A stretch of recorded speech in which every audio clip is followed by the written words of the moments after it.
Dinagsa ang premiere ng Metro Manila Film Festival entry na Ang Darling Kong Aswang. Present ang cast ng pelikula sa pangunguna ni Vic Soto. Makichika tayo kay Lars Santiago.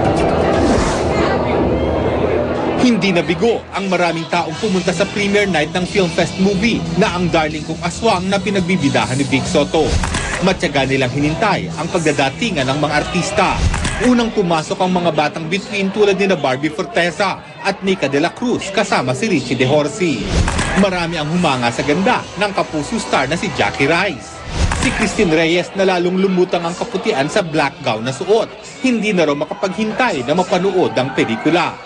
Super excited dahil gusto ko na mapanood kasi kahit na nagda-dubbing pa lang kami, kasama ko yung mga friends ko, tawa na kami ng tawa. So, eto, ready na ako para tumawa ng bonggang-bongga.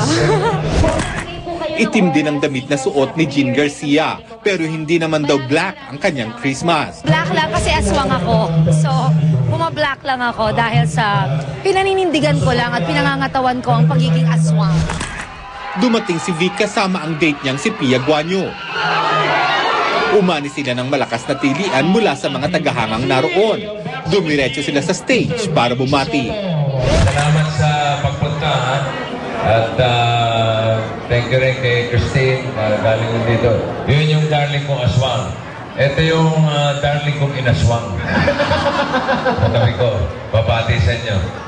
Maligayang Pasko sa inyo lahat at maraming salamat sa pagpunta niyo dito. We hope you all enjoy the movie. Have a great time. Merry Christmas. Lars Santiago, updated sa Showbiz Happening. May mainit na chika pa ako mamaya dyan lang. Chika Minute! Nagulat si Marian Rivera sa pag-alis ni Mark Anthony Fernandez sa Darna. Wala naman daw kasing nabanggit na problema sa kanya, si Mark. Makichika tayo kay Lars Santiago. Hanggang ngayon ay halos hindi pa rin makapaniwala si Marian Rivera na nagpaalam na nga ang leading man niyang si Mark Anthony Fernandez sa telefantasya nilang Darna. Wala naman daw silang naranasang anumang problema kay Mark, lalo na pagdating sa pagtatrabaho. Wala rin daw anumang nabanggit sa kanya ang aktor bago ito nagpaalam. Kasi ba nandun kami sa set, puro lang siya patawa eh. Alam mo yun, patawa lang, kwentuhan, pero never pumasok dyan sa ganyang issue.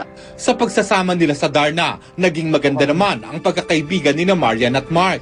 Hindi raw sila sobrang close, pero komportable sila sa isa't isa. Kasi syempre lalaki siya, babae ako, di ba? Hindi naman pwedeng OA sa pagka-close bilang may asawa din naman yung tao.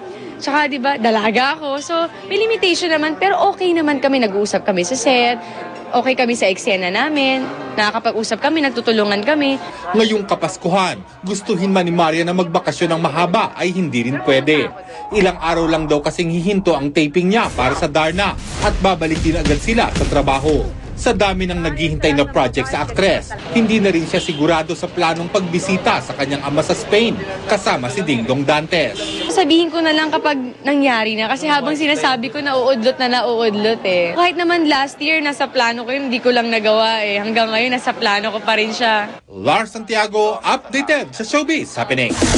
Yan ang Chika Minute. Tutok lang uli bukas for the hottest in showbiz. Ako po si Pia Guanyo. Dahil Mike? Salamat.